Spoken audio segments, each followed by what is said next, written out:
Hop, on va pouvoir commencer.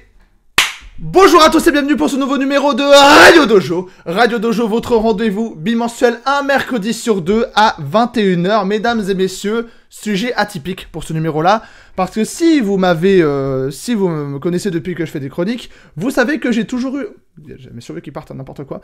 Vous savez que j'ai toujours eu un attrait pour les mondes transmédiatiques. J'avais même fait une chronique dessus.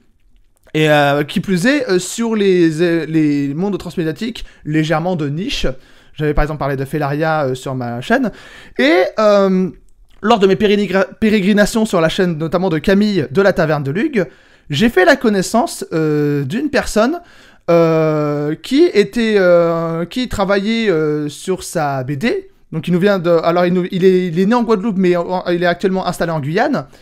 Il est actuellement en train en plus de faire ce manga qui s'inspire qui a pour but de retranscrire sa culture. Il est actuellement en train de développer un jeu de combat basé sur cet univers-là. Et à la base, je n'avais invité que lui, mais finalement, une autre personne s'est jointe à nous. Donc c'est arrivé là, c'est tout neuf. Donc il y a un nouvel invité qui s'est joint à nous pour pouvoir parler un peu de ça. C'est Julien, son ami Julien donc le Petit Crayon, donc le studio qui s'occupe de développer ce jeu de baston. Et la personne que j'ai invitée qui était invitée s'appelle Thierry Dupré, alias T-Andy. Bonjour à vous. Bonjour et merci pour l'invitation. Il n'y a pas de souci. Donc voilà. Donc attendez. Parce que oui, attendez, ouais, va falloir que je recadre tout ça, mais vous inquiétez pas, ça va pouvoir se faire. Bon déjà, Terry, parce que là, j'avais préparé au départ les questions pour toi, mais on fera intervenir notre ami entre temps. Est-ce que on va en profiter pour parler un petit peu de toi parce qu'on est aussi là pour ça. Donc on s'est rencontrés à l'époque sur un samedi soir sur la sphère, sur l'émission Un samedi soir sur la sphère de Camille et Koreju. On était tous les deux invités et tu avais présenté ton projet.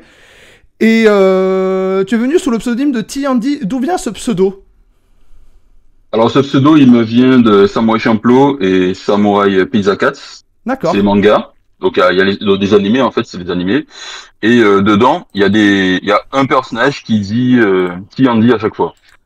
Et du coup, moi, ça me faisait marrer, surtout dans Samurai Champloo, comment c'était dit, surtout le personnage qui le dit.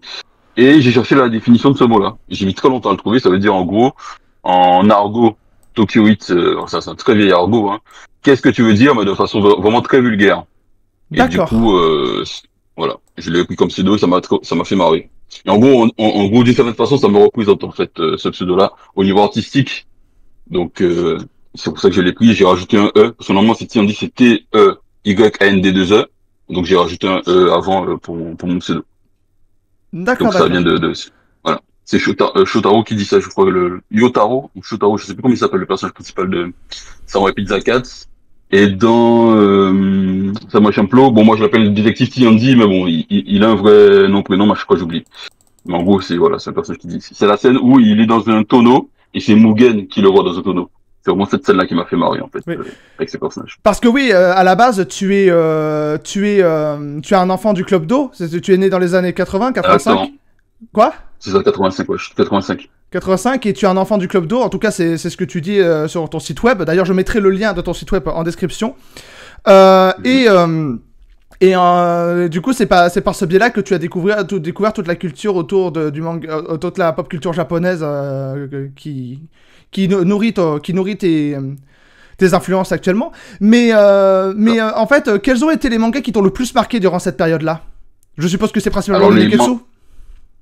Ouais, principalement le Neketsu, Shonen Neketsu. Donc d'abord, il y a eu les Chevaliers du Zodiac. Le premier manga qui m'a marqué, c'est les Chevaliers du Zodiac. Bon, Sanseiya.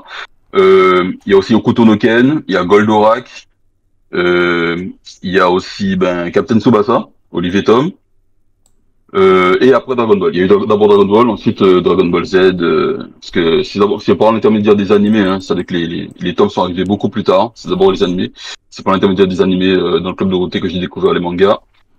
Donc voilà, c'est principalement ces mangas-là. J'ai regardé un peu Sailor Moon, Ranma, j'adorais Ranma. Ah bah j'aimais bien aussi, comment dire, Lamu, j'aimais bien aussi, comment ça s'appelle en fait, d'ailleurs c'est La mangaka est la même, hein, celle qui a fait Ranma et Alors, Lamu. elle a fait donc Lamu, donc le noir original c'est Urusei Yatsura, mais nous on le connaît effectivement sous le nom de Lamu. Maison De Lamu, Ikoku, ouais. donc Juliette Je t'aime. Ranma demi, elle a fait Mermaid Forest aussi, et Inuyasha, mais qui sont dans un autre registre. Mais effectivement, à la base, on la connaît surtout pour des comédies romantiques. C'est vrai.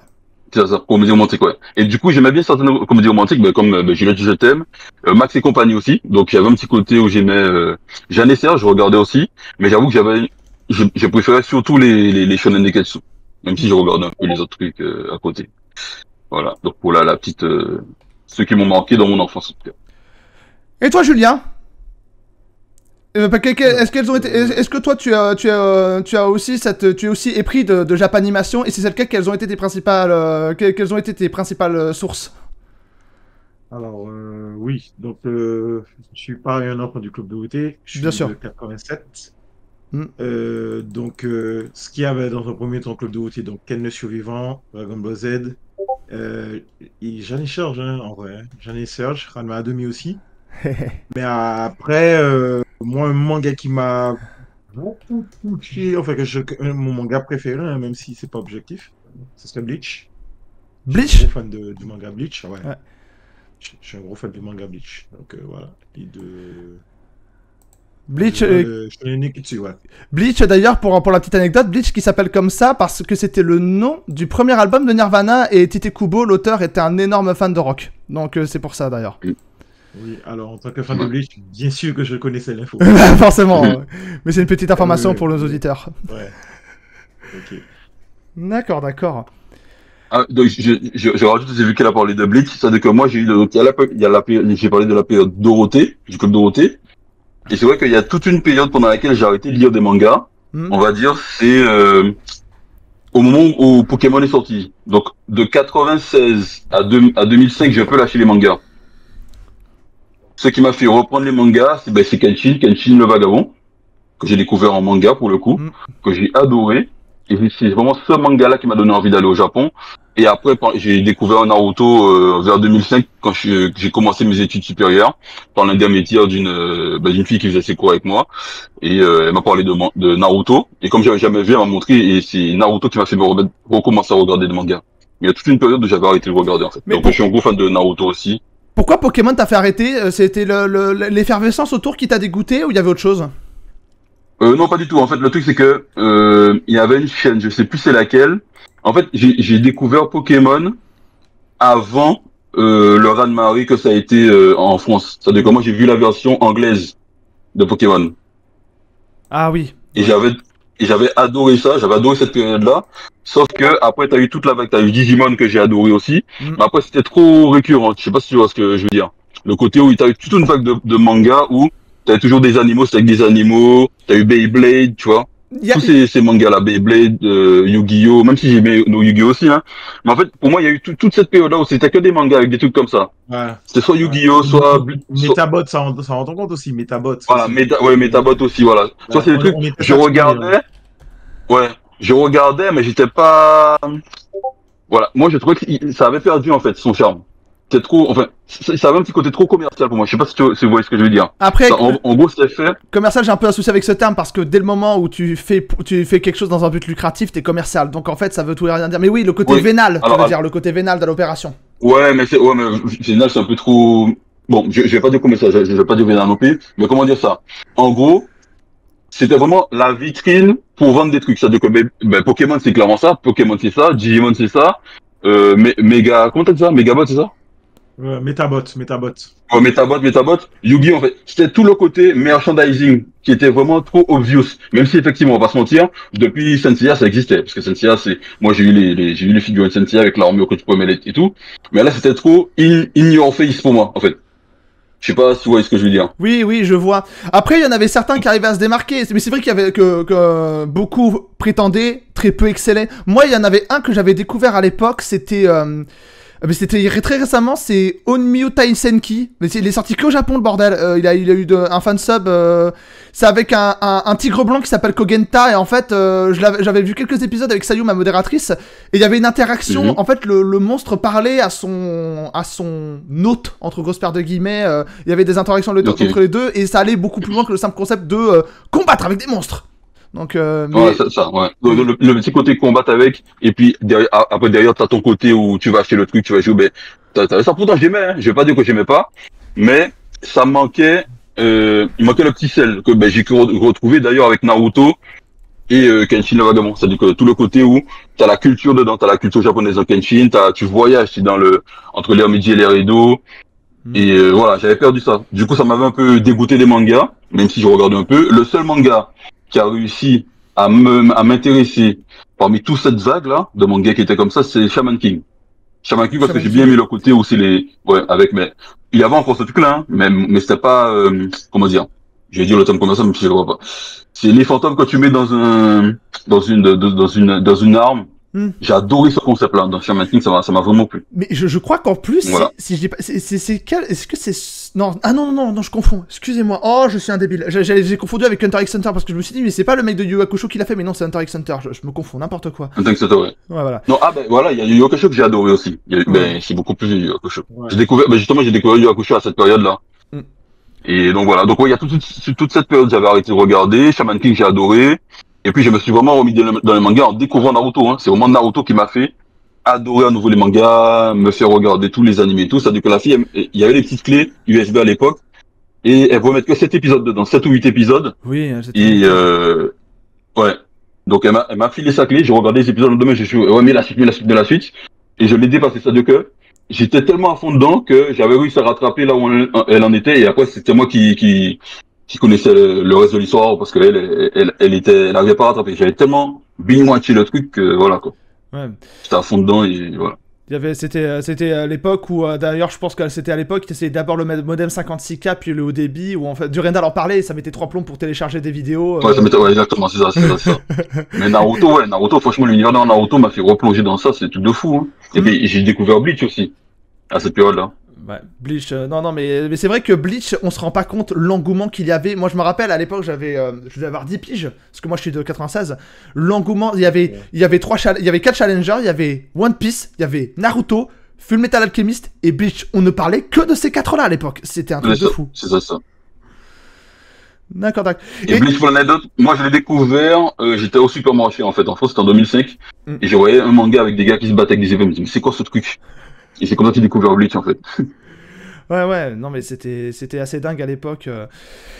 Et alors, cette question-là, Terry, je te l'avais déjà posée à l'époque quand on était sur un samedi soir sur la Sphère, mais je vais la reposer parce que c'est une question qui m'avait parce que c'est intéressant pour ceux qui écoutent Radio Dojo. Mais à l'époque, j'avais une des personnes qui m'a aidé pour une de mes chroniques, c'est un mec qui vivait en Guadeloupe, justement. Et il avait expliqué que pour tout ce qui était convention geek, c'était pas c'était beaucoup plus compliqué qu'en métropole, et que justement il déplorait ça. Il a dit on n'a pas de point de rendez-vous comme des conventions justement pour pouvoir se rencontrer. Et alors toi maintenant tu vis en Guyane, mais est-ce que tu confirmes tu confirmes ces dires? Est-ce que c'est beaucoup plus dur en Outre-mer qu'en France en termes de convention? Alors ça dépend de quelle période tu parles. Si c'est aujourd'hui, je dirais non.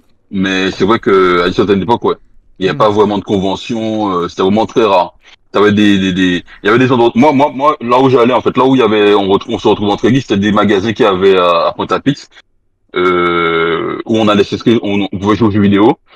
J'ai oublié les noms, j'essaie de m'en rappeler, là, ça me revient plus. Il y avait un magasin qui se trouvait à côté de l'école Bébian où j'étais, quand j'étais beaucoup plus petit, mais bon, ça arrivait après. C'est là, en fait, que j'avais découvert Metal Gear Solid, que j'étais venu jouer à Zelda, j'ai découvert Zelda, et je m'entendais très bien avec il me voyait tellement le vendeur que on avait sympathisé. J'étais en 6e à l'époque. Donc c'est vraiment des petits trucs comme ça qu'il y avait, mais il n'y avait pas vraiment de conventions dans lesquelles on pouvait se réunir. Aujourd'hui, en Guadeloupe, il y a la Giga Games qui existe. En Guyane, il y a des groupes, en fait, qui existent, entre eux, de gamers. On va dire que ça commence à émerger aujourd'hui. Mais c'est vrai qu'il y a une longue période pendant laquelle c'était très compliqué, effectivement, en termes de gamers, de pouvoir se retrouver. C'est vrai qu'en France, c'est ça, en fait, c'est beaucoup plus facile. Déjà, pour se déplacer, on n'a pas de métro. Donc, si t'es à Paris, bon, c'est vrai, tu me diras que il y a des villes en France où, t'as pas de voiture, c'est compliqué aussi. Et surtout, personnellement, je vis à Béziers dans le sud de la France, on a un très bon réseau de bus. Donc on se contente de ça, mais c'est vrai que dans certains camps compagnards, j'ai déjà été en Lozère, si t'as pas de bagnole, tu galères. là pour le coup. Natsugalère, voilà, c'est ça. Faut considérer que les Antilles, c'est pareil. C'est comme dans tous les bleds où c'est galère de se déplacer. Donc, si t'as pas un parent qui peut t'emmener à tel endroit, machin et tout, c'est très compliqué, quoi. Donc, en dehors de l'école, ouais. Mais aujourd'hui, c'est beaucoup plus facile, il y a Internet. Donc, même si on peut pas se déplacer, tu te connectes avec, t'as Discord, t'as tout, t'as énormément de choses. Donc, à distance, tu peux faire beaucoup de choses quand même. Malgré tout. Oui, c'est clair. C'est clair. Et toi... Martinique, c'est Rising Oboson, au fait. Hein. De quoi? Les associations qui s'occupent de tout. En Martinique, moi, je suis martiniquais. Oui. En Martinique, c'est Rising Oboson qui s'occupe en général de tout ce qui est rassemblement manga, jeux vidéo en Martinique. Surtout les jeux vidéo. Mais ils sont aussi pas mal dans le manga. Et comme disait Terry, nous, on n'a pas connu ça. C'était beaucoup plus dur. Hein. À part quelques magasins spécialisés qui organisaient quelques petits trucs. Et avec la création d'associations comme Rasinos pour en Martinique et en Guadeloupe, c'est la Giga Game, eh ben, on se retrouve avec plus d'événements. Nous on a quand même senti le changement parce qu'il n'y avait pas ça à notre époque. C'était beaucoup plus galère. Ouais. D'accord. Là, ça va encore.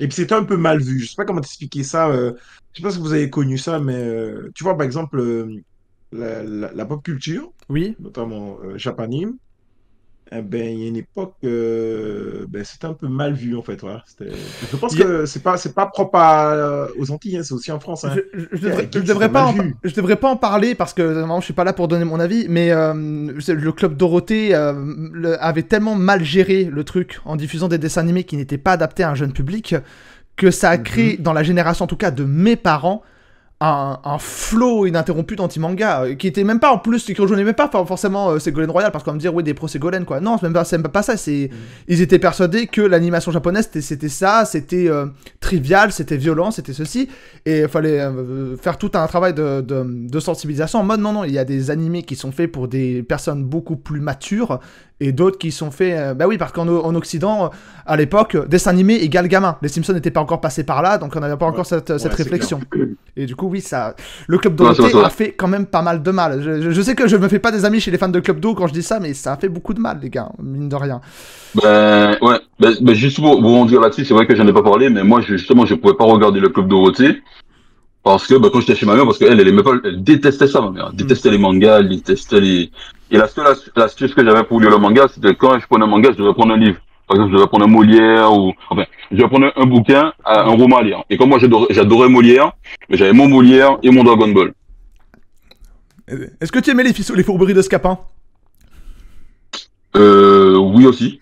C'est ma pièce préférée de Molière, donc c'est pour ça. Ça, on l'a force à lire en 5e, ça. C'était obligatoire, ça. En fait, je sais pas pour vous, mais à notre époque, les fourberies et les Scapins, c'était obligatoire. De toute façon, moi, je les avais tous lus, en fait, parce que dès que je voulais mon Dragon Ball, je devais systématiquement avoir mon Molière à côté, donc, voilà. Mais bon. Mais ouais, pour juste ce que vous avez dit, ouais, c'est vrai que les parents étaient très réfractaires au Club de route. Et moi, il y a même des fois, ils partaient faire les courses. Quand ils étaient pas là, j'allumais la télé pour voir mon petit Dragon Ball. Et je sais pas si vous avez connu ça, mais les grosses télé à l'ancienne, quand les parents entraient, la première chose qu'ils faisaient, c'est poser la main sur la télé pour voir si elle était chaude ou pas. Et si c'était chaude, ben, tu prenais des coups. Oh putain! Tu prenais des coups. Ouais, mais bon, t'avais eu ton petit Dragon Ball, tu prenais des coups, t'en avais rien à faire, hein. Ça valait le coup de prendre des coups pour Dragon Ball. T'avais la main défoncée par le coude, ça en valait tellement la peine! Ah bah oui, c'est ça. Vas-y, tape-moi, c'est pas grave, j'ai mon Dragon Ball, c'est bon. Tu m'en rappelles des souvenirs, là. En plus, c'est tellement vrai, ça, tu m'en rappelles des souvenirs. Ouais. Ah bah oui. La main sur le truc que t'as regardé à la télé, non. C'est bizarre, elle est chaude.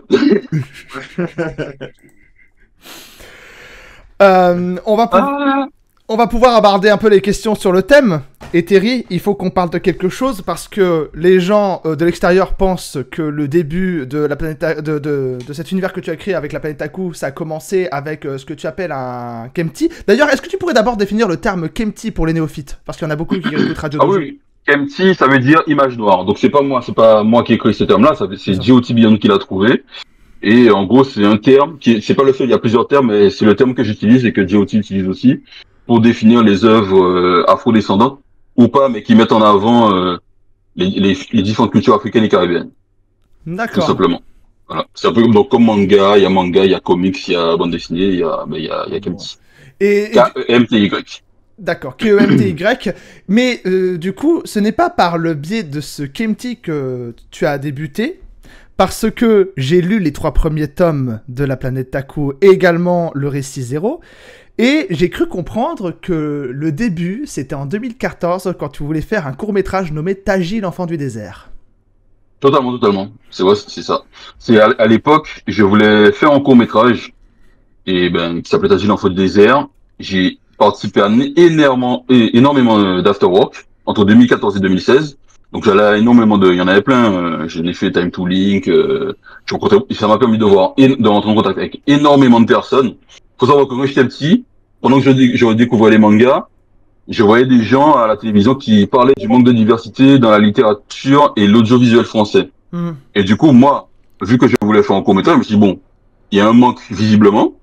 Ben, les gens qui s'en plaignent, que je voyais se plaindre à la télé, je me dis, ben, ils sont aux after-work, j'ai l'occasion de les rencontrer, je peux aller les voir, et puis, vu qu'il y a ce manque-là, ben, ils vont soutenir, quoi.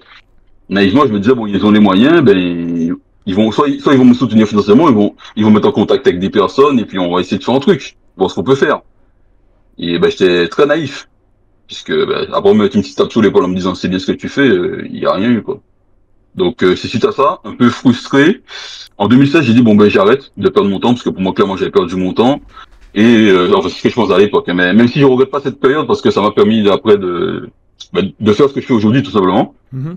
Mais je suis bon, en 2016, j'ai clairement pas les moyens de faire le court-métrage. Qu'est-ce que je peux faire avec cette histoire que j'ai écrite? Je me suis dit, bon, ben, dessiner, ça va être trop chaud. En plus, j'avais pas beaucoup de moyens, mais je me suis dit, bon, ben, je vais faire un roman. Je sais pas écrire, je suis pas écrivain, mais voilà. Je vois ce que je peux pas transposer le scénario que j'avais écrit en roman. Donc j'ai fait un roman. Tu aurais Et, pu être un collègue en quelques écrivain. mois- Tu aurais pu être un collègue écrivain. Quel dommage. Ah, totalement. Donc j'ai fait mon roman et j'ai eu l'opportunité de participer au Salon du Livre de Paris en 2017. Hmm. Et je suis allé avec mon roman, j'ai vendu mes romans sont très bien vendus. Et pour la petite anecdote, j'ai rencontré un ami qui s'appelle Quincy Gann, qui lui est un dessinateur, qui est dessinateur guadeloupéen, et chanteur aussi, il chante, il fait du rock, en créole d'ailleurs.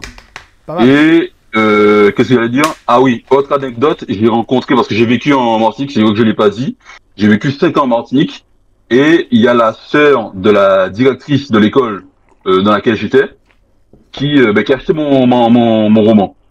Et c'est là que j'ai appris en fait que cette dame-là était morte, j'étais pas au courant, ça m'a fait de la peine, parce que même si elle était très douée avec nous, on la détestait en fait qu'on l'avait comme, aussi bien comme directrice que comme prof, parce que j'ai lu comme prof aussi, prof de français. Mais ça m'a fait de la peine de l'apprendre. Et là, sa sœur a acheté mon roman et je lui ai dit, j'ai été un des élèves de votre sœur, quoi. Voilà, donc c'est une petite anecdote comme ça qui montre à quel point le monde peut être petit, quoi. Ouais. Voilà. Et suite au roman, comme le roman s'est bien vendu, j'ai pu par la suite enchaîner sur le manga et sortir le premier tome de la Pentaku, j'ai pris 2 ans à le faire. C'est le seul tome qui m'a pris autant de temps. Et après tous les autres tomes, j'ai pu les faire en 1 an. Hmm. Voilà pour la petite anecdote. D'accord. Et toi, Julien, par quel biais tu as entendu parler de la planète Taku? C'était quoi la première fois que tu en as entendu parler de ce projet?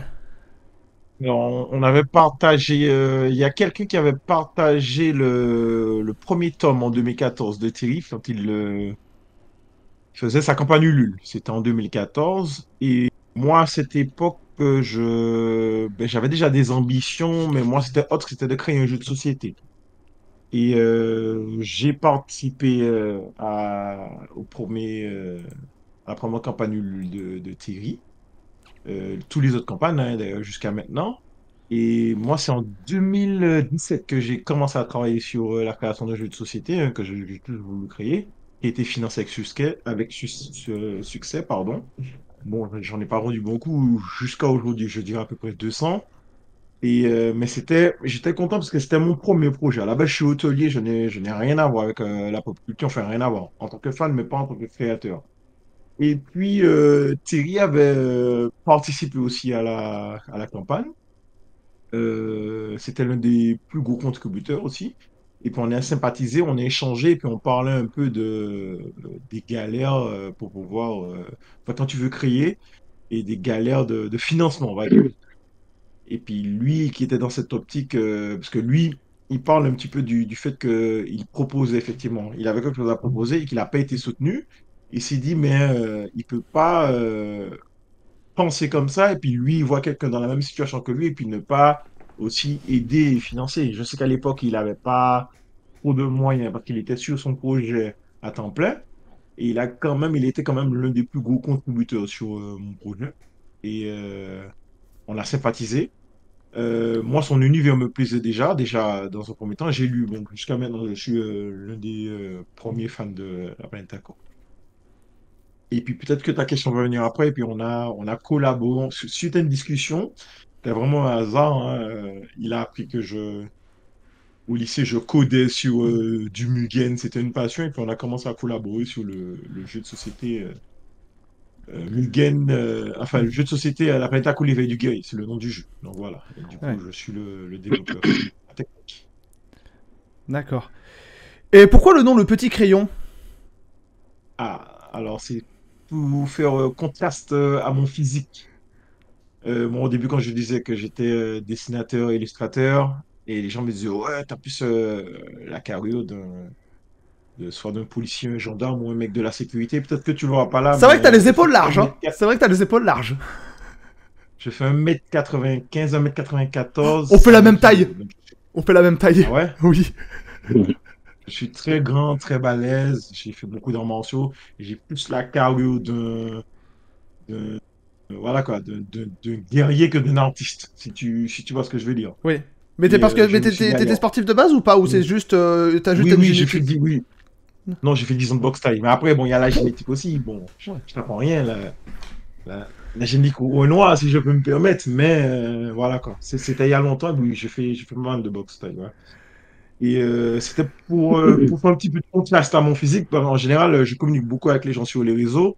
Le petit crayon, ils voient le petit crayon. Et puis quand j'arrive en convention, ils se disent, attends, mais c'est toi le petit crayon? Et les gens cherchaient quelqu'un de petit, quoi. Et je suis clairement pas petit. Donc voilà.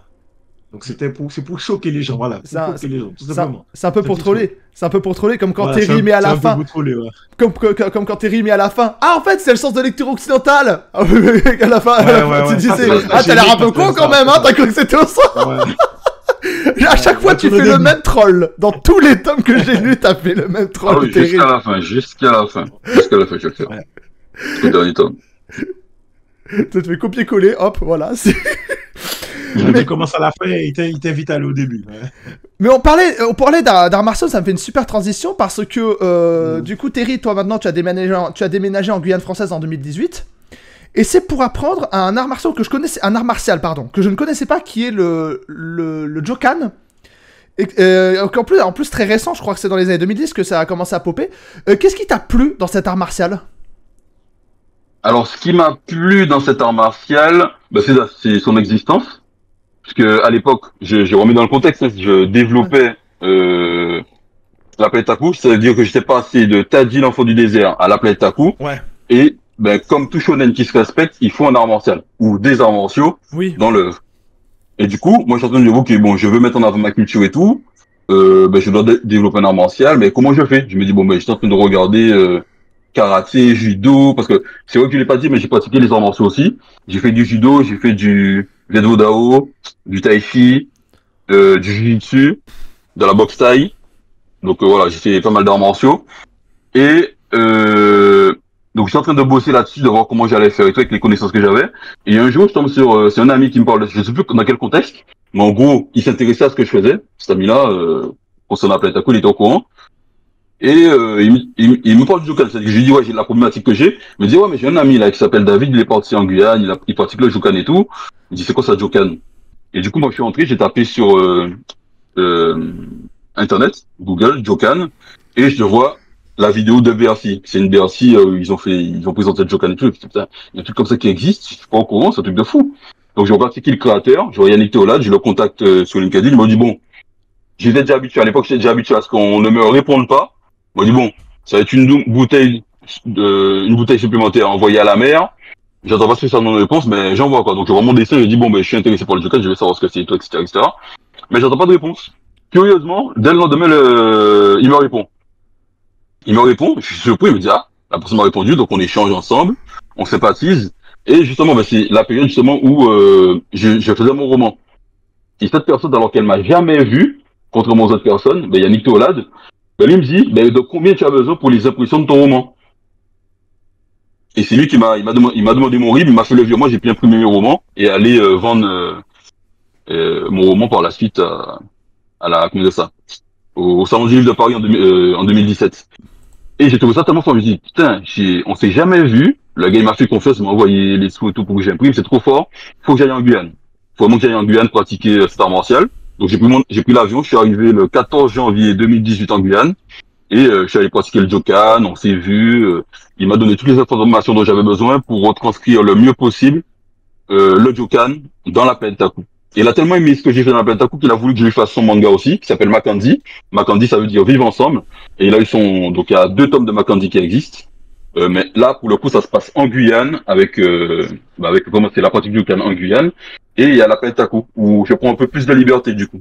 Oui. Avec même si ça parle il y a le Jokan et voilà. Parce que il y a un truc qui m'a intéressé quand j'ai lu la Planète Aku en fait, c'est que moi je te l'avais dit en message privé, moi c'est bizarrement, même si je sais que vu que c'était un pilote, il a moins de qualité que les suivants objectivement. J'ai été plus touché par le tome 0 parce que, tu sais, moi aussi, je suis à ma façon créateur. Quand tu étais venu à la Samedi soir sur la sphère, je vais présenter mon premier livre. Du coup, forcément, j'ai un affect pour ces côtés amateurs. Tout comme on avait reçu Rudy Pomared et que j'avais vu le premier épisode de Damned qu'il a fait en 98. C'était roots, il y avait plein d'erreurs, plein de faux raccords, plein de trucs. Mais je me suis dit, mais une bande de potes qui font ça avec leur vieille caméra dans la campagne de Perpignan, mais c'est incroyable. Et du coup, ça m'avait touché. Alors que si je dois parler en termes objectifs, celui qui est le mieux réussi dans ceux que j'ai lu en tout cas, c'est le tome 3 parce qu'il y a cet équilibre parfait entre lore et combat. Mais il y a un truc que j'avais beaucoup apprécié, c'est que vraiment t'avais compris les codes, pas seulement des mangas, mais on sent quand même que t'as une fibre comics. J'avais des potes qui m'ont fibre légèrement américaine. Par exemple, il y a des gens qui m'ont fait remarquer que niveau illustration, ça ressemblait beaucoup à Avatar. Et des potes qui m'ont dit, ça ressemble beaucoup à Avatar au niveau du style. Tu as décidé... tu rajoutes des éléments, je crois, de Dari, c'est ça? C'est la langue Dari? Larry. Larry. Pourquoi j'ai dit Dari n'importe quoi? Larry, pardon. Oh, c'est pas grave. C'est la plus vieille langue de l'Afrique centrale, pour précision. De Larry, à un moment, tu avais dit dans l'émission qu'on avait fait avec Camille et Korijo que le fait qu'ils ont tous un TH au début de leur nom, c'était en référence à ce que faisait Stanley pour ses personnages pour garder leur tête. Mais moi, ça me rappelait un autre univers transmédia que j'adorais quand j'étais gamin, qui était Bionicle, où il y avait un peu cette même logique, où par exemple, les îles, ça finissait avec Nui, Mata Nui, Metru Nui, Voya Nui. T'avais les vieux sages qui étaient les Turaga, les adultes qui étaient les Toa et les jeunes enfants qui étaient des Matoran. Il y avait tout ce côté un peu exotique au niveau de la langue. Par contre, ce qui m'a le plus surpris, c'est l'usage du latin dans certaines scènes. Ça m'avait surpris. Ah ouais, pourquoi ça t'a surpris? Je sais pas, c'est vrai, dans un univers assumé comme influencé par la culture afro-caribéenne, la présence du latin m'a surpris. Parce que c'est vrai que le latin, on l'associe forcément à ce qui est complètement court, parce qu'effectivement, la Martinique et la Guyane, c'est des territoires français, mais c'est vrai qu'on l'associe plus à l'Occident en règle générale. Donc, mais quelque part, je trouve que ça s'intègre parfaitement au lore quand tu commences à lire et surtout le fait qu'au lieu de mettre des arts martiaux comme du kung-fu, du karaté, tu décides de faire le contre-pied et d'intégrer dans le lore de ton univers des arts martiaux plus typés, qui sont plus de ta culture en fait. Et je trouvais que ce mélange hétérogène fonctionnait bien et il y avait quelque chose d'assez nouveau. Et c'est un truc qu'avait dit Vince sur mon bouquin, et je te le dis à toi, ça n'a jamais été fait. Et c'est ça qui m'a plu en fait, en tout cas quand j'avais lu le manga. Le Kemsi, pardon. Ok, d'accord. Le Kemsi, ouais. Bah en fait le truc c'est que par rapport à ça, donc je réponds à plusieurs choses que tu as dit. Déjà Avatar, oui, parce que c'est vrai que je l'ai pas dit non plus, mais quand j'ai découvert Avatar, ça a été une grosse claque pour moi. J'ai découvert cet animé-là en 2005. Je commençais mes études supérieures à l'époque et je me suis dit mais c'est quoi cet ovni quoi? Je savais que c'était pas, je me dis mais c'est pas japonais ce truc, mais c'est inspiré à fond des mangas, des animés japonais. C'est quoi ce truc? Et j'ai installé, mais après j'avais la vingtaine, hein. Et j'étais clairement pas le public visé de ce truc-là, mais j'ai adoré Avatar, ça m'a marqué de fou. Je me suis dit putain mais c'est quoi, c'est un ovni ce truc-là, c'est pas possible. Et donc donc il y a une grosse influence Avatar. J'avoue que je vais pas mentir, ça m'a énormément influencé.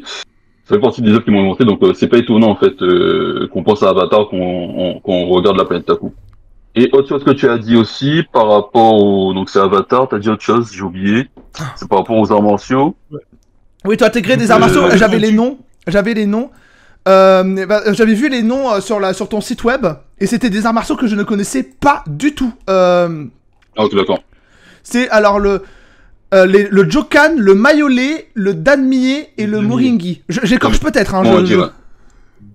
Ouais, alors c'est Jokan, Mayole, Danmie et Moringi, ouais. Mais c'est vrai ça.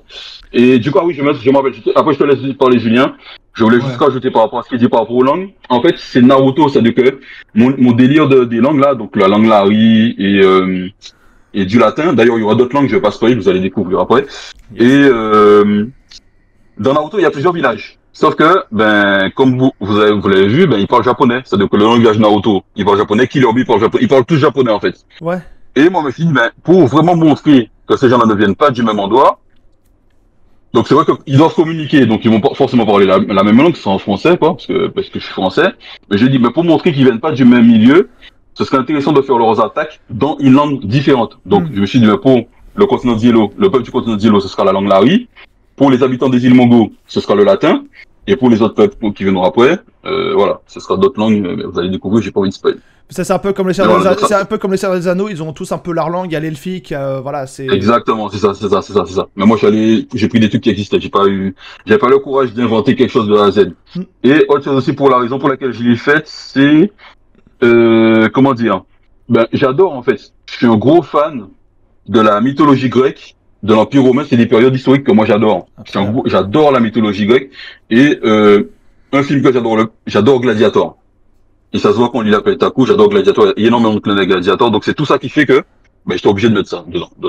Je vois. Voilà, simplement. Et ouais, Julien, j'ai vu que tu voulais intervenir. Toi, est-ce que tu aimerais pratiquer le Jokan? Ou est-ce que tu as pratiqué un des arts martiaux qui est évoqué? Non, le damier un peu, mais en amateur, parce que le damier c'est un art martial de la Martinique. Ah donc, juste le damier, mais plus pas de façon compétitive ou de façon sérieuse, peut-être en amusement. Mais moi, j'ai découvert le Jukan avec le manga de Thierry. Mais pour revenir sur ce que je voulais dire, tu parlais un peu de quand tu as été surpris par le latin oui. dans le tome de Thierry. Même si, effectivement, il met en avant ses cultures, mais nous, en tant que, par exemple, antillais, on a aussi une culture afro, une culture européenne. Bien Par sûr. exemple, si je ne me trompe pas, Thierry, le continent Mango est censé représenter l'Europe dans son récit. Oui, les îles Mongo, oui. Mango. Même si c'est une bande dessinée qui parle de culture afro-caribéenne, elle n'est pas afro-centrée. Bien sûr. Elle parle vraiment de plusieurs. Il y a plusieurs cultures à l'intérieur de ce pourquoi que n'importe qui peut s'y retrouver, on va dire, dans l'univers de Thierry, quoi. C'est ça qui est bien. Bien sûr, et d'ailleurs, il y a une citation que tu as mis sur ton site, Thierry. Tu as mis « Avant d'être un afro-descendant, je suis un Français. Avant d'être un Français, je suis un afro-caribéen. Et avant d'être un afro-caribéen, je suis un terrien. » C'est ça. C'est toute cette phrase-là. On résume ce qu'est la planète Taku. Si on a compris cette phrase-là, on a compris la planète Taku. D'accord. En fait, moi, je suis né en Guadeloupe. J'ai vécu en Martinique, j'habite en Guyane, j'ai vécu en France, je suis allé en Angleterre, j'ai vécu en Angleterre, j'ai vécu à Cuba, je suis allé au Japon, je suis allé au Canada, donc je suis allé en Afrique aussi, j'ai même vécu en Afrique, donc j'ai beaucoup voyagé durant mon enfance, donc je suis pas, effectivement, j'oublierai jamais que je suis né en Guadeloupe et que je suis guadeloupéen, mais on va dire que j'aime en apprendre, c'est-à-dire que moi j'aime voyager, aller dans une culture, découvrir ce que c'est en fait, découvrir cette culture-là, pourquoi ceci, pourquoi cela, l'art culinaire, l'art vestimentaire, pourquoi ils s'habillent de telle façon, pourquoi ils cuisinent, tout ça, ça m'intéresse, et c'est des choses que j'aime, qu'on retrouve dans la planète Taku. Mais ça, ouais, ça se ressent. Donc, voilà, et même au niveau historique, le latin, tu vois, moi je me documente, c'est des choses que je vais chercher, et c'est parce que j'aime ça que je le remets là-dedans, c'est-à-dire que le latin, j'ai pas pratiqué le latin, hein, pourtant, je me renseigne, quand je veux faire des techniques, je demande à un prof de latin, est-ce que c'est bien ça, les bons termes, il me corrige et tout. Et oui, moi je veux montrer par l'intermédiaire de la planète Taku, certes, je cherche à mettre en avant ma culture, les différentes cultures africaines et caribéennes, mais je cherche aussi à valoriser les cultures que j'ai eu le plaisir de découvrir. Donc on retrouve l'Europe, c'est évident qu'on va retrouver l'Europe, on va retrouver l'Asie, on va retrouver aussi l'Amérique. Enfin voilà, on voit l'Afrique, il y a tout ça dedans. Ah, mais c'est pour ça que j'ai pas dit que c'était j'ai pas critiqué la présence du latin. J'ai dit que sur le moment ça m'avait surpris et justement ça s'intègre plutôt bien au lore en fait. Mais c'est vrai que sur le moment ça m'avait surpris. Et du coup, on arrive à ce projet de jeu, donc l'éveil du guerrier. Alors, du coup, vous avez un peu raconté brièvement votre rencontre, mais Terry, à quel moment tu t'es posé la question, est-ce que, à partir de quand tu as songé à faire du transmédia? Est-ce que c'était une volonté dès le départ, ou c'est par la suite qu'en voyant ton univers, tu t'es dit, il y a un potentiel? Alors, c'est dès le départ, parce que moi, je le redis, hein, au départ, je voulais juste faire un court-métrage, mais j'avais déjà cette volonté de faire, ce qui m'a donné envie de faire du transmédia, c'est que j'ai fait le roman, j'ai fait le manga, et je me disais, peut-être qu'un jour, si j'ai l'opportunité, après le court-métrage et après l'anime s'il arrive, peut-être pourquoi pas finir par un jeu de combat. Et Julien, il avait fait de la musique parce qu'il en avait marre de m'entendre utiliser les musiques de Bleach, de Naruto pour les vidéos de la Taku. Et il m'avait offert ça en juillet 2023. Il m'avait offert un thème. C'est un thème que j'avais fait parce que c'est vrai que je l'ai pas dit. J'avais composé en 2014 des thèmes de la Taku, des thèmes pour chaque personnage. Mais à la base, c'était pour le court-métrage. C'était pour Taji l'enfant de désert, le thème que j'avais fait. Donc il y avait le thème de Taji, de Taya, Takio n'existait pas encore. Il y avait le thème de Tiro. Et il y avait un thème d'ensemble, sable. Et j'avais découvert un instrument musical qui s'appelle le hang. C'est un instrument qui vient de Suisse, qui a été créé en Suisse. Et j'adorais la sonorité de cet instrument. Et je m'étais toujours promis que le jour où j'arriverai à faire la Taku, il faut que je fasse de la musique avec du hang. Du coup, toutes les musiques que j'avais faites, qui avaient été composées, c'était avec du hang. Et Julien a récupéré un des thèmes que j'ai adoré. Et c'est bizarre, hein, mais c'est par l'intermédiaire de cette musique qu'on en est arrivé à parler de jeux vidéo et qui fait qu'on a commencé à bosser après sur le jeu, quoi. Donc ça, c'est parti de la musique. Je sais que c'est bizarre pour les gens, mais c'est vraiment comme ça qui s'est passé. On parlait musique, Julien m'a offert une musique, un des thèmes qu'il a remixé. Il est passé pour un compositeur pour ça. Et par cette musique-là, c'est là qu'on a commencé à travailler sur le jeu vidéo. Je vois. Le 8 octobre 2023, précisément. C'est ça. Et du coup, pour ce projet de jeu, quelles ont été vos principales influences en termes de jeux de combat? J'en profite pour préciser qu'il y a mon ami vidéaste Elysion, qui est déjà venu sur Radio Dojo, qui est présente sur le chat. Donc il y a un spécialiste de jeux de combat, un énorme client de Street Fighter au passage, hein. Et il en a profité pour voir un peu à quoi ressemblait le jeu par le biais justement des vidéos gameplay que tu as mis sur ta chaîne, Julien. Donc si jamais tu veux interagir, Ellie. Non, ouais. Alors moi je vais répondre, ça va aller vite parce que Julien parlera beaucoup plus que moi là-dessus parce que c'est lui l'expert en jeu vidéo, en jeu de combat. Moi je suis un fan de jeux de combat aussi. Mais je suis pas un hardcore gamer de jeux de combat. C'est-à-dire que moi, je vais pas être, quand je joue aux jeux de combat, je vais pas essayer d'être compétitif. Je vais pas essayer de gagner tout. Moi, je vais pour m'amuser. Je viens pour me détendre, même si je vais prendre ma raclée. Ça va être très facile de me battre. Et moi, je cherche à m'amuser quand je joue à un jeu vidéo, à un jeu de combat. C'est pas, voilà. Donc, les aspirations, disons, moi, c'était principalement Naruto, même si c'est pas, voilà. Naruto, Street Fighter, voilà, quoi. Et je laisse la place à Julien parce que c'est lui qui pourra parler. Attends, juste avant, du coup, tu parles des jeux Naruto de CyberConnect 2, les Naruto Ultimate Ninja par exemple. Ouais, Ultimate Ninja, ouais. Moi, c'est ça, c'est les influences que j'ai. C'est ça à quoi je pense. En ce qui concerne les personnages de la Taku. Maintenant, c'est pas c'est pas ce à quoi ressemble la Taku, l'éveil du guerrier. Parce que Street Fighter et tout, mais je laisse Julien en parler, donc parce que c'est en 2D en fait. C'est en 2D, c'est pas en 3D. Il y a aussi moi je pensais quand on avait commencé, je pensais surtout à Street Fighter 2, je pensais à comment ça s'appelle, Fatal Fury, quoi d'autre, ou Dragon Ball aussi. Hyperdimension, il y a Hyperdimension, il y a aussi qu'est-ce qu'il y a d'autre? Je crois que c'est tout, hein. Il y a un peu de King of Fighter, mais bon, voilà, moi moi ça s'arrête là. Julien va prendre le relais. C'est lui qui s'y connaît beaucoup mieux que moi dans ce domaine-là. Mais voilà, en tout cas, moi, c'était mes connaissances. Hein. C'est là-dessus que j'étais basé pour le jeu de combat. Oui, alors, pour poursuivre un petit peu ce que disait Thierry, si je reprends ta question, tu me disais de quoi je me suis inspiré pour le jeu de combat. Quelles ont été tes principales influences, oui. D'accord. Alors, donc, Street Fighter 2, Street Fighter 4, Dragon Ball Z Fighter Z, et Fatal Fury. J'ai vraiment souvenir ça. Ouais, Fatal Fury. Je vais m'arrêter là. Donc, pour moi, qui suis fan de jeux de combat, je considère que je fais partie de la FGC France. donc la communauté de jeux de combat en France. Pour nous, ce que Thierry a cité, les Naruto Texas, ce ne sont pas des jeux de combat. On va dire des Arena Fighter, mais pour nous, ce ne sont pas des jeux de combat.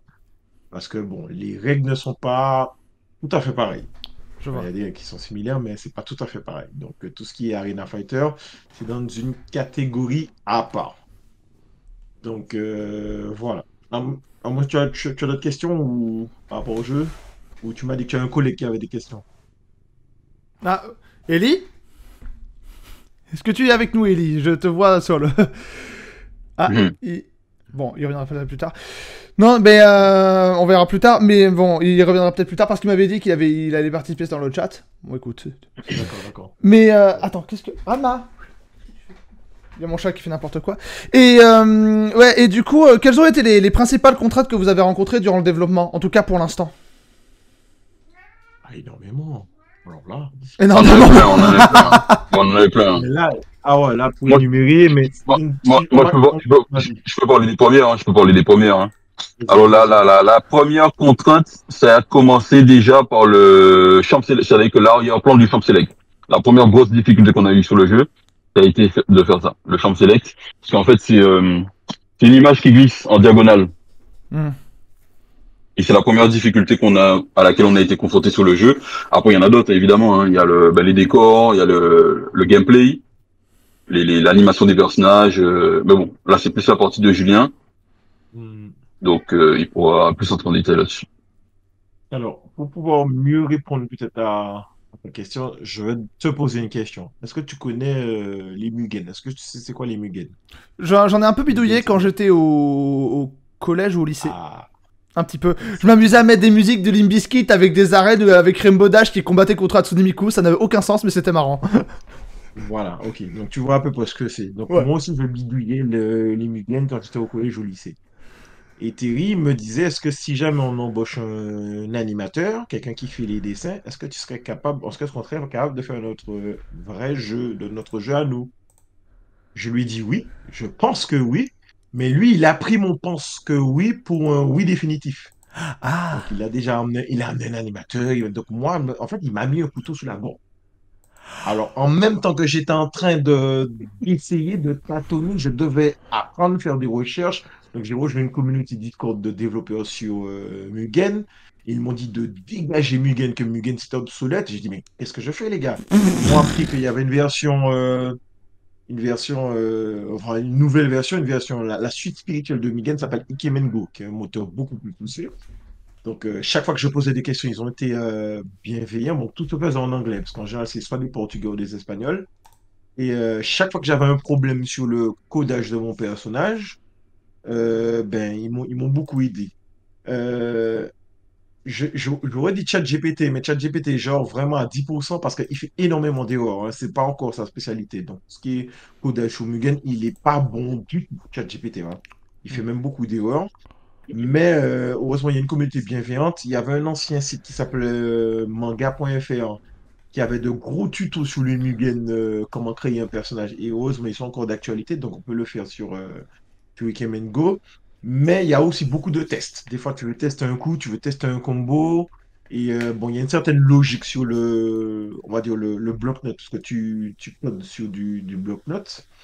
Et quand il y a des numéros, quand tu tâtonnes sur certains numéros, tu vois que c'est au niveau du distance, c'est au niveau des frames, c'est au niveau des combos, en fait. Et c'est en testant. Et moi, je notais à chaque fois. Et du coup, on va dire que je me suis formé un peu sur le tas. Donc, quand on a fait la première démo, je me formais sur le tas. Donc, la première démo, le premier personnage, le personnage il était filaire, quoi. Il était en En vecteur, filaire, il n'avait filaire, ouais, pas de ouais, couleur. en noir, ouais. Il avait pas Il n'y de a pas de couleur. couleur, rien. Donc, ça m'a pris combien de temps? 6 mois, c'est ça?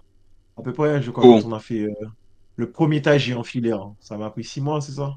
6 mois, 4 mois, Ah parce que non, je te rappelle. non, non, non, non, non. Non. On a Non, commencé plus le vite. 8 octobre.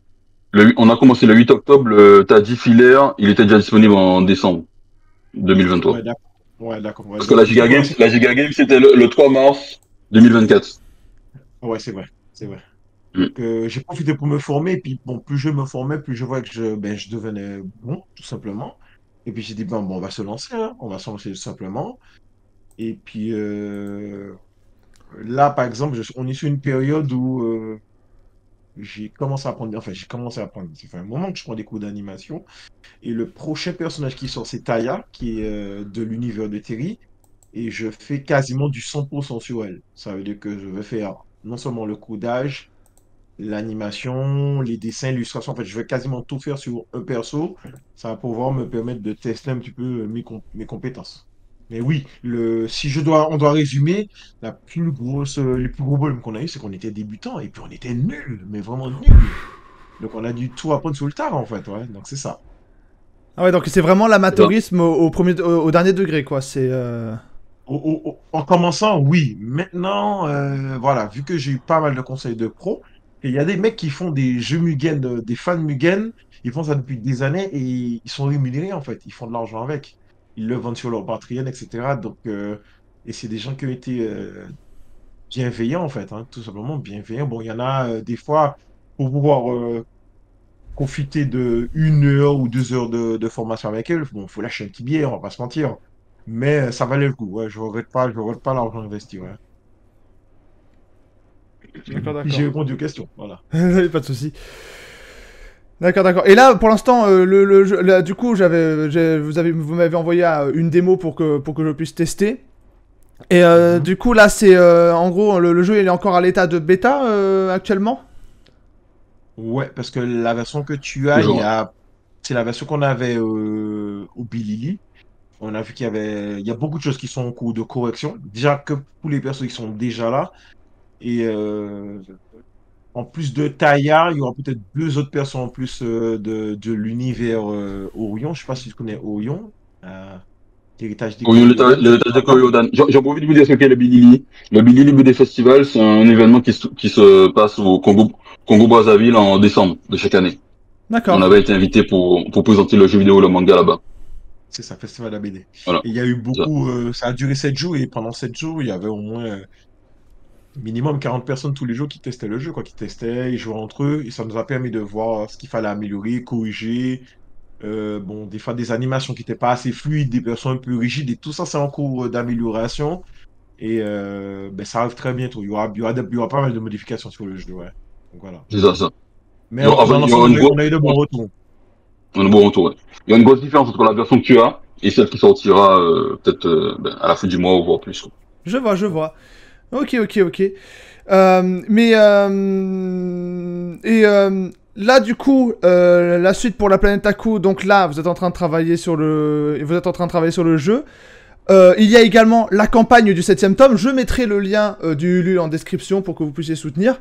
Si le Il cœur vous reste en dit. 14 jours pour y participer, pour ceux que ça intéresse. De quoi? Il reste 14 jours pour y participer, pour ceux que ça intéresse, 14 jours. 14 jours, ouais. Sachant que là, il en est déjà à 99%, je crois, le Ulule. Alors on parle. Ouais, oui, c'est ça. Oui. Mais Ouais. plus ils sont nombreux, ça veut dire qu'en fait, faut pas oublier que c'est de l'auto-édition. Bien sûr. Donc c'est auto-financé. Et donc, c'est une offre qu'ils ne pourront pas trouver en librairie. Et le stock sera très limité. En fait, on va dire que la campagne détermine le nombre de tomes qu'il y aura. Donc, il y en aura pour tout le monde. Donc, plus il y a de gens qui participent à la campagne Ulule, mieux c'est, et plus il y aura de tomes pour tout le monde. Donc, D'accord. c'est important qu'ils y participent. Bien sûr. Et, et une fois que cette campagne sera terminée, que tu auras fait le 7ème tome et le jeu vidéo, quelle sera la suite? C'est quel avenir que tu prévois pour ton univers, pour la planète Aku? Ben, continue à faire les tomes, hein. Il y a le tome 8 pour l'année prochaine, ensuite le tome, jusqu'au tome 14. Et une fois que ce sera fini, le manga existera, il y aura le jeu vidéo. D'ailleurs, on va finir, hein. Faut qu'on finisse la démo, parce que là, t'as demandé si c'était, toujours l'alpha, enfin, la bêta, c'est toujours la bêta.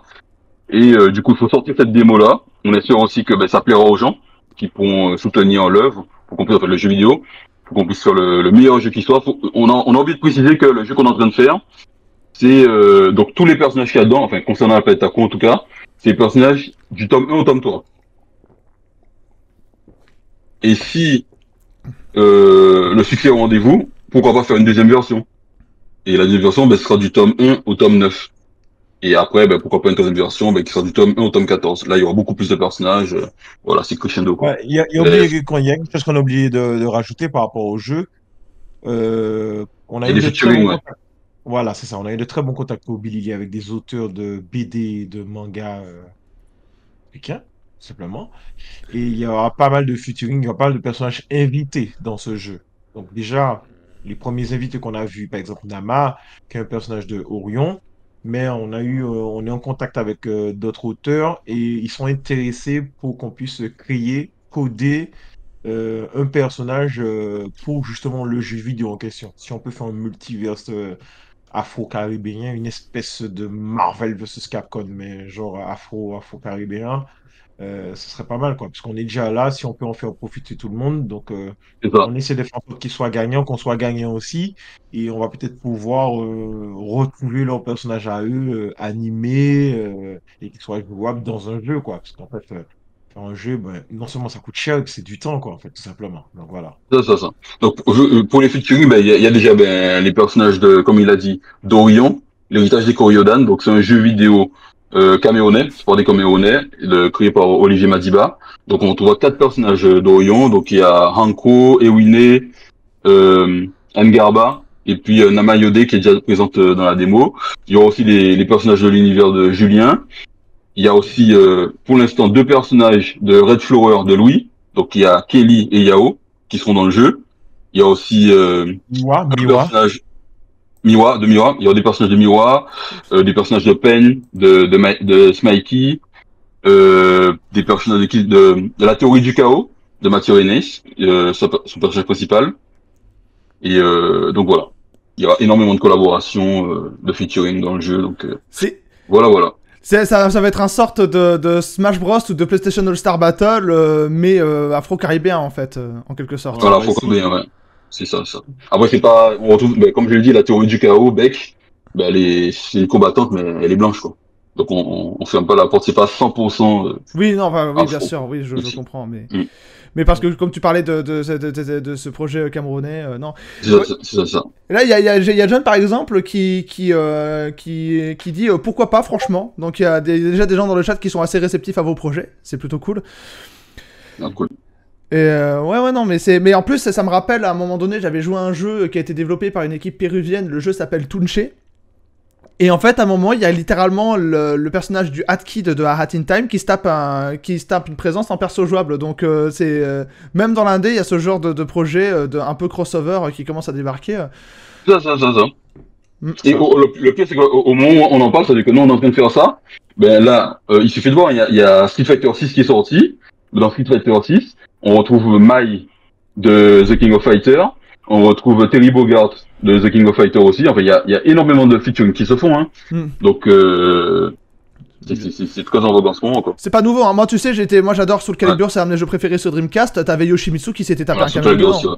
Voilà, c'est C'est ça, bah oui, il y avait Yoda, il y avait Link de Zelda, dans le jeu. Ouais. ben, ouais, Dark Vador. Et Yashi dans la version de la Yashi version. aussi, voilà. Ouais, non, c'est. Après, Eyashi et Yoshimitsu, c'est deux personnages de Namco, donc c'est un peu triché, mais tout le reste, ouais, effectivement. C'est. Ouais, effectivement, donc ça remonte, ouais, ce genre de caméo là, ça remonte même, ouais, à partir du premier Soulka, c'est devenu foison, ouais. C'est ça. D'accord. Mais en tout cas, mais je crois que Street Fighter l'avait jamais fait ça, pour le coup. Il n'y avait jamais eu de personnages invités dans les anciens Street Fighter. Non, j'ai l'impression que Comme ils le font dans le six. c'est vraiment un délire de Namco. J'ai l'impression que c'est vraiment Namco qui aime se taper ce genre de délire. Mhm. Bon, D'accord, il commence d'accord. avec le 6, hein, mais bon. De quoi? Avec le 6. Oui, ils l'ont fait avec le 6, ouais. Ouais, il commence à le faire avec le 6, quoi. Donc, pour un Avec le 6, ouais, ils commencent avec le 6. Et Mortal Kombat l'avait fait aussi je me rappelle du 9, il y avait Kratos, c'est ce qui m'avait fait, je suis un gros fan de God of War. Et Mortal Kombat 9, ben, il y avait Kratos dedans, et il y en avait d'autres aussi. D'ailleurs, ils l'ont fait, hein, dans les suites, t'as Alien, t'as Predator, et dans le nouveau, je crois qu'ils ont mis aussi, tous les autres persos, quoi. Qui viennent d'autres univers.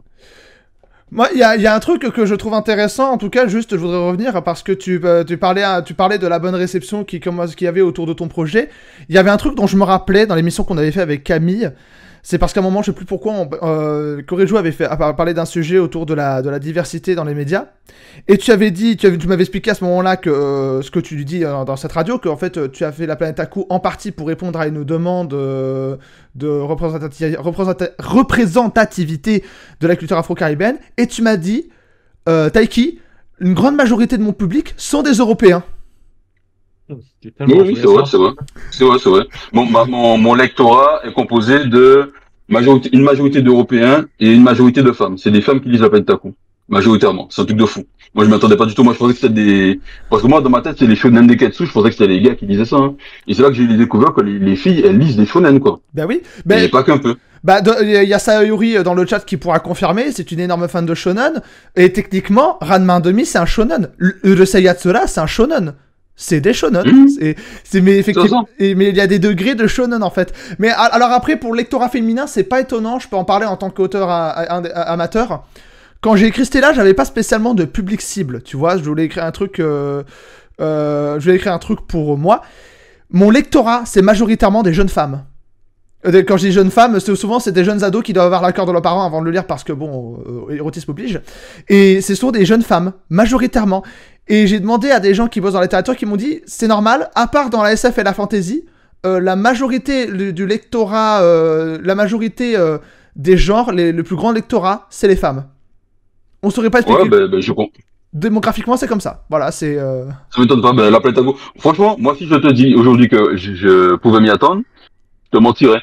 Que moi, à aucun moment, je me suis dit ce que je vais écrire, ça va intéresser des femmes, quoi. Parce que moi, je me disais, la majorité des gens qui vont lire ça, c'est des gens comme moi. Non, tu parles.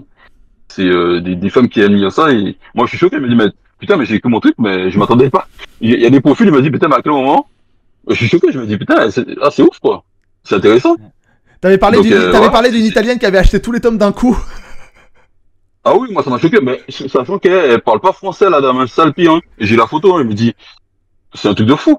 Ben, je pense que c'est l'exotisme dans l'univers qui lui plaît. C'est très souvent ça en fait. C'est en fait quand j'ai sorti le tome 1 en 2018, ma première Japan Expo. On va pas dire que j'ai fait ce manga-là pour des gens. Je me suis dit bon, je le redis, hein, moi à la base c'était pour répondre à une demande. Oui. Je voulais répondre à une problématique. Donc je me suis dit bon, je vais arriver. La majorité des gens qui vont acheter mon manga, c'est des gens comme moi en fait, comme ma couleur de peau, la même origine que moi et tout. Mais ça veut pas dire que je l'ai fait pour eux spécifiquement. Je l'ai fait pour une réponse, mais tout le monde peut lire. C'est-à-dire que tu proposes une œuvre, c'est pas toi qui décides qui va la lire ou pas, quoi. Bien sûr. Et oui, les gens qui ont donné, c'est-à-dire que tu arrives là, il y a plein de mangas qui sont connus, t'as du Dragon Ball, Naruto et compagnie, les gens qui passent en fait, t'as un public qui vient, qui eux, ils aiment pas du tout le mainstream, ils en ont marre, et eux, leur délire, c'est de dénicher les œuvres qu'ils ne connaissent pas, qui vont leur apporter quelque chose qu'ils n'ont pas. Et justement, les gens qui sont comme ça, la majorité d'entre eux, c'est les Européens. C'est les Européens. Donc voilà, ça, moi c'est ce que mon expérience m'a appris à ce niveau-là en tout cas. Mais il y a en ce moment parce que j'écoute pas mal de métal, il y a un groupe en ce moment qui fait beaucoup parler de lui. Ils viennent du Togo. C'est Arcane Asrafokor. C'est un groupe de gros métal, de gros folk metal groove. Et il parle la langue de là-bas, donc en fait on ne comprend rien aux paroles, mais juste l'exotisme des sonorités, la puissance des riffs et tout ce qui entoure leur projet font qu'ils trouvent un public sans problème en Occident, sans problème. C'est ça. Et c'est justement cette curiosité-là que je trouve que tous les peuples devraient avoir. C'est-à-dire que c'est cette volonté de... la curiosité d'aller découvrir des choses que tu connais pas en fait. En fait c'est ma démarche, hein. C'est ce qui m'a emmené à aller en Chine, aller au Japon, découvrir de nouvelles cultures que je ne connais pas. Et c'est vrai que c'est pas tout le monde qui a ça, c'est pas tous les peuples qui ont ça. Et je me dis que sous la planète, on vit sur Terre, on devrait tous être comme ça, parce que c'est justement en apprenant des autres cultures qu'on peut enrichir sa propre culture en fait. Bien sûr. Et vu que tu parlais de musique, c'est ça, hein, quand tu regardes les premiers mélanges qu'il y a eu entre le rap et moi j'adore les mélanges, aussi bien au niveau artistique quand je dessine. Tu le vois, tu l'as même dit que mes personnages font très Avatar, pourtant je dis que je fais du manga, tu vois. Ça m'a pas empêché de piocher dans les comics. Bien sûr. Au niveau musical, moi j'adore tous les mélanges. Le premier groupe de rap qui a fait de la musique avec le rock, là je crois que c'est Run DMC, avec quel groupe déjà? C'est Aerosmith et Run DMC, c'était Walk This Way. Aerosmith, voilà. Produit par ça, Walk This Way. Ouais. Et c'est génial. Ce mélange-là est génial.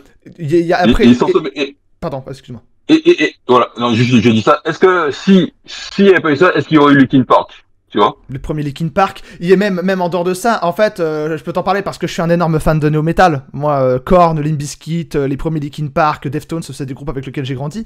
Mais il y a tous ces gens-là, ils ont été influencés par le metal alternatif du début des années 90, les Faith No More, les Rage Against the Machine, qui n'hésitent pas à mêler des éléments de funk, de rap, même de jazz. Hein. Il y a un groupe qui fusionnait funk, jazz, metal et ska, ça s'appelle Fishbone, et c'est incroyable. Mais ça s'est surtout développé dans les milieux californiens de l'époque.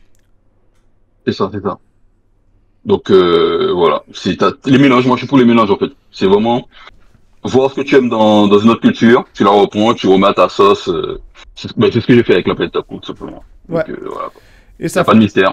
et ça fonctionne très bien, et on te souhaite bonne chance pour la suite. Julien, c'est vrai que t'as pas beaucoup parlé. Est-ce que tu aimerais rajouter quelque chose à ce qu'a dit Terry? Oui, je vais rajouter quelque chose. Ouais. Tu vois, parce que moi, je suis du même avec Thierry. J'aime les mélanges et j'aime quand quelqu'un, par exemple, d'une culture, par exemple, imagines que tu es ivoirien et que tu vas chercher un autre registre au niveau de la musique. Je sais pas si tu as entendu parler du rock ivoirien là, qui a fait un petit buzz. Du rock ivoirien? Ouais, il y a un rock ivoirien, et ça faisait très Non. opening d'anime. Je T'as jamais entendu connais parler? pas. J'ai entendu. Je sais qu'il y a une grosse scène métal au Botswana qui commence à se développer, mais ivoirien, j'étais pas au courant. Ouais. Mais j'aimerais bien voir ce que ça donne. Quand tu auras le temps, tu tapes rock ivoirien sur TikTok, tu vas voir, ça buzz depuis un petit moment. Et j'aime bien quand les gens ils vont chercher un petit peu ailleurs. Par exemple, il y a une phrase que je ne supporte pas, et rien qu'en la disant, je risque peut-être d'avoir des problèmes. Ça veut dire que, comment tu me fait harceler sur les réseaux, quand certaines personnes disent ouais, c'est de l'appropriation culturelle. C'est Ah. quelque chose qui m'énerve. Ça, c'est quelque chose qui m'énerve. Surtout quand je l'entends dire parmi les miens. Tu vois, quand il y a eu Théodore qui a fait Congolais, qui est très osé comme son, il y a eu certaines personnes qui disaient oui, que c'est de l'appropriation culturelle, alors que c'est un seul morceau qu'elle a fait comme ça. Quand on écoute tout son album, il n'y a pas que du chata, il n'y a pas que du Mm. bouillon. Et ça fait un petit scandale. Il y a eu un bouillon du 16e qui est sorti, donc on appelle le bouillon du 16e. J'ai trouvé ça super drôle. Donc oui, des Occidentaux qui faisaient du bouillon, ou quand il y a un Ivoirien, des Africains qui font du rock. Thierry m'a montré, quand je parlais du rock ivoirien, Thierry me disait, oui, mais il y a un mec, depuis près de 6 ans, 5 ans, il faisait du rock en créole, ton ami en question. Ouais, bah, Quand j'ai quotidien, écouté, ouais. voilà, quand j'ai écouté, mais j'ai trouvé ça génial. Et après, vu les commentaires, vu les retours, bon, qui était très, très méchant, on va pas mentir, hein, c'était très méchant. Je vais même pas dire ce qui était écrit parce que c'était vraiment méchant. Et c'était il y a 5 ans, 6 ans. Je me dis, est-ce que ce gars-là, il était pas en avance sur son temps? Parce qu'il serait sorti là, maintenant, là, avec tout ce qui est TikTok, les réseaux, ben, ça aurait buzzé, en fait. Mm. Parce que France, sans mentir, c'est énorme. Et des fois, il faut pas avoir peur d'aller chercher ailleurs quand ça nous plaît. Parce qu'avant de dire qu'on est de telle culture, ben, on est des terriens, en fait, tout simplement. Tu vois? Et surtout, c'était un moment, je regardais une vidéo de Greg Fabian qui avait dit à l'époque, l'appropriation culturelle, oui, ça existe et c'est l'une des choses les plus merveilleuses au monde. Et il avait dit, c'est ce qui a Belle permis à des phrase, ça. ouvriers d'écouter du Chopin, par exemple. Mm. Et il y avait, moi, je me rappelle d'un exemple qui à l'époque avait fait, dans les années 90, je sais pas si vous vous rappelez de Snow. Pas du tout. Chanteur Pas du tout. canadien, chanteur blanc canadien qui a grandi dans un quartier de Toronto qui était majoritairement jamaïcain et caribéen. Et il a grandi dans la musique Mhm. reggae. Et il s'est mis à faire du reggae. Et il a sorti un album à Ça l'époque. me passe pas. Et Infama, you know, mais ça. Et Ah, ouais. Là, je Oui, connais, oui, là, je oui, connais, je oui, connais. oui, oui, on connaît, ouais, voilà. ouais. Et en fait, cet artiste-là, ils ont commencé à l'époque à dire le Vanilla Ice du reggae, en référence à Vanilla Ice qui faisait du hip-hop, qui s'inventait un véhicule, alors que Ouais. pas du tout. Et en fait, on s'est rendu compte que dans le quartier où il a grandi, on lui dit non, mais en fait, on le connaît, non, il a rien dit de faux dans sa chanson. Tout le monde a dansé sur son morceau à l'époque, et en Jamaïque, il était vu comme une star là-bas. C'est-à-dire que les gens adoraient, il est arrivé là-bas, il a fait des feats avec... Et j'ai dit, mais là, c'est de l'appropriation culturelle, pourquoi ça a gêné? Et quand je pose la question à des personnes, ils m'ont dit, non, mais c'est pas vraiment de l'appropriation culturelle, c'est du partage de culture. Je fais, très bien, mais c'est quoi la différence? Ouais. Après, tu vois, je vais me faire un peu l'avocat du diable. Je vais contredire légèrement ce que j'étais en train de dire. Vas-y. Kérosène, il parlait un petit peu de ça en disant, le problème, c'est pas forcément de l'appropriation culturelle. Hmm. C'est pas par exemple, qu'un occidental reprend un morceau afro, et puis relate le fait qu'il aime ce style. C'est surtout le fait qu'on oublie l'origine Oui. et la personne qui l'a créé. Un exemple sur Aya Nakamura, pendant un bon moment, ben, elle a fait beaucoup de titres où c'était du zouk. Mm. Et elle a carrément décrété que je ne fais pas de zouk love, je fais de l'afro zouk. Je fais de l'afro love. Alors que c'est du zouk love. Tu écoutes, moi, chantier, je te dis non, mais c'est du zouk love ce qu'elle fait. On connaît, on sait comment fonctionne. Tu sais, il y a des règles sur le zouk love. Et ce qu'elle fait, c'est du zouk love. Et elle a carrément dit non, non, non, je ne fais pas de zouk love, je fais de l'afro love. Donc, en fait, ils ont carrément supprimé en fait l'origine du truc en s'appropriant le truc. D'où le terme appropriation culturelle. Que tu le fasses et que tu dis attention, voici ce que je fais. Ça vient de telle communauté, Mm. telle culture, ok? Mais si tu dois t'approprier le truc et puis supprimer ceux qui sont à l'origine en t'inventant une vie, en disant que c'est moi qui l'ai créé, c'est de ceci, cela, ça je comprends. Et Kéozen, il en parle dessus, et ouais, Mm. effectivement, je comprends ça, en fait. Ouais. Ouais. Par rapport à Julien, à ce que Julien a dit, moi j'ai la réponse à ta question. L'appropriation culturelle, c'est quand tu ne donnes pas tes sources. Tu donnes pas tes D'accord. sources, tu donnes pas ton inspiration, tu donnes pas. Ben tu D'accord. vois, c'est comme la planète taco, c'est comme si je te disais, ben un exemple le Kempsi, ben je te disais c'est moi qui ai créé le Kempsi, tu vois. Je te parlais pas de D.O.T. Beyond, je te dis pas d'où ça vient, Ouais, c'est ça, et c'est ça. tu vois, Ouais, voilà, c'est ça de Un bel l'appropriation exemple. culturelle. Ouais, Voilà, Bel exemple. je sais qu'il y avait certaines personnes qui parlaient de spoliation culturelle justement parce que c'est ça, ils spolient le. À Voilà. partir du moment où tu le fais et tu dis de quoi tu t'es inspiré, il n'y a pas de problème, parce que tu dis d'où ça vient. Ouais. L'appropriation culturelle, c'est à partir du moment où tu ne cites pas, tu ne donnes pas, tu dis pas d'où vient l'inspiration, en fait. De quoi tu t'es inspiré pour faire ce que tu fais. Je vois. Ouais. C'est là que ça devient de Quand tu l'appropriation dis culturelle. c'est toi qui l'as créé, surtout quand tu dis ouais, c'est Ouais, moi qui ouais, l'ai ça. créé, c'est moi qui le Voilà. premier, etc., etc. Ouais, donc C'est voilà, il y a des gens Ouais. qui font ça et ouais, c'est un ça peu peut comme être pour mal Copy vu. Comme Comique. la langue. C'est un peu comme pour Copy Comique, qu'il y avait des humoristes qui pompaient des humoristes ricains. Voilà, Et tout le monde merci. et tout le monde ça, leur ça, arraché ça. dessus, alors que par exemple, quand Jean-Marie Bigard il a fait D'accord. une reprise d'un sketch de Robert Lamoureux, personne n'a gueulé. Pourquoi? Parce qu'il a dit ce que je viens de faire, ça a 20 ans, c'est Robert Lamoureux, et il cite, il dit voilà, c'est Robert Lamoureux. En fait, c'est ça la différence, c'est entre plagiat Ah, et ça, hommage, à Exactement quoi. ça. partir du moment où tu cites, t'as cité, t'as pas de problème. Parce que en fait, ce que tu fais, tu parles de la personne qui t'a inspiré pour le faire. Il n'y a pas de problème. Ouais, Tu vois, tu invisibilises pas la personne, quoi. ouais. Et pourquoi Snow s'avait pas fait gueuler? Parce que dans sa chanson, il dit tous ils sont persuadés que je suis de Jamaïque. Non, non, je suis de Toronto, mais voilà, je fais quand même du reggae. Du coup, forcément, c'est ça qui a fait qu'il a été un peu dédouané. Je comprends mieux. C'est ça. Je comprends mieux. Ouais, c'est ça. Bah écoutez, on a fait un bel entretien, c'est cool. Alors il y a mon ami mon ami Elysion, je pensais qu'il allait intervenir pour donner son avis. Bah écoute, ce sera une autre fois, tant pis. Mais je pense qu'on peut arrêter ce numéro ici. Merci encore à vous deux d'avoir accepté. Enfin, à la base c'était Terry. Merci Terry d'avoir accepté mon invitation et d'avoir proposé à Julien de se joindre à la partie.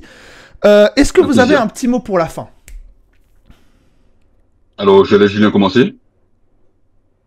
Oui, alors ben du coup, normalement, soit fin mars ou début avril, la démo sera disponible, hein. Donc, on va suivre les réseaux, hein, suivez la planète Taco sur les réseaux, TikTok, Instagram, on vous mettra au courant. Lien en description. Et puis, c'est ça, c'est en description. Si aussi le Tipeee en description, parce que pour l'instant, on prend sur notre temps, notre argent. On va essayer de faire quelque chose le plus fun que possible. C'est un jeu, même si c'est un jeu de combat, ça reste un jeu très simple. Les super, c'est par exemple un bouton. On essaie de simplifier aussi les touches, les commandes, les inputs. Mais c'est vrai que tout le monde va s'y retrouver. Et puis, si vous voulez quelque chose de neuf, de nouveau, il y aura des mécaniques, on va dire, nouvelles dans le jeu. Et puis, ben, restez branchés. Voilà. D'accord. Thierry.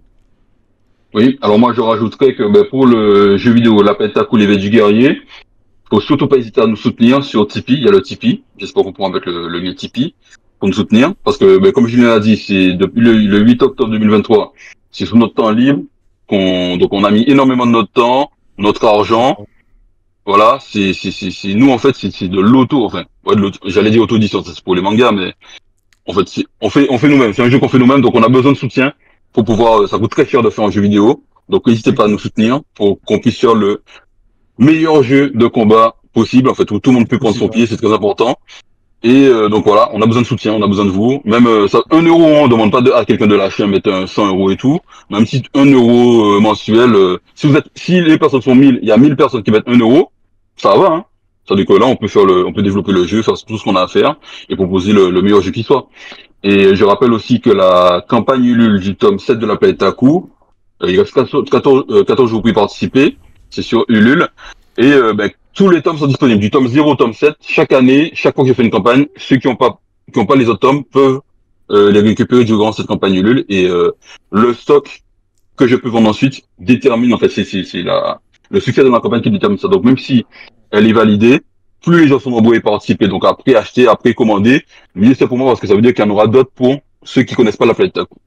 Donc n'hésitez pas à participer et pas, ils peuvent soutenir aussi la planète Taku, le manga, sur Tipeee aussi également. Parce qu'il y a 2 Tipeee, il y a le Tipeee du jeu vidéo et le Tipeee du manga. Voilà. Et merci pour l'invitation. Hein. C'était un plaisir d'être là avec vous. Je t'avais proche de voir. Merci de m'avoir permis de squatter. Non, il n'y a pas de souci. Bon, c'est moi qui m'excuse parce que c'est vrai que j'ai pas anticipé cet impondérant et du coup j'ai un peu bafouillé mon intro. D'habitude ça m'arrive jamais, mais bon écoutez, voilà, ça fait partie. C'est comme ça, c'est Radio Dojo, c'est amateur, mais on fait comme on peut. On fait comme on peut avec tous les défauts qu'on a. On essaie de faire notre mieux à chaque fois. Bah écoutez, merci encore. C'est pas souvent qu'on accueille des invités venant des régions d'outre-mer. Ça nous arrivait 2 fois avant. On avait reçu Jean-Michel Salmon et qui vit je crois en Martinique, et on a reçu WestG, rappeur réunionnais. D'ailleurs il y a un de ses sons qui est passé pendant qu'on discutait. Et donc c'est toujours cool. C'est toujours cool de discuter avec nos confrères ultramarins. Hein? Ben, si ça t'intéresse, je pourrais te mettre en contact avec Quincy Gann, si tu veux. Celui qui... Mais d'ailleurs, son groupe s'appelle Unicorn Samurai. Tu peux trouver sur YouTube les musiques. Unicorn Samurai. Tu pourrais écouter ce qu'il fait. Et si ça t'intéresse, je peux te mettre en contact avec lui si tu veux ça. Vu que tu aimes le rock. Bah pourquoi pas, franchement pourquoi pas. Moi, toujours. En plus ça fait longtemps qu'on n'a pas accueilli de musiciens. Je crois que la dernière fois c'était Babylon Pression. Donc ouais non franchement, de toute façon Radio Dojo c'est une radio très éclectique en termes de sujets, de société, de culture, de politique. Tant qu'on a un thème et un invité, on y va, on fonce. Donc ça y a pas de problème.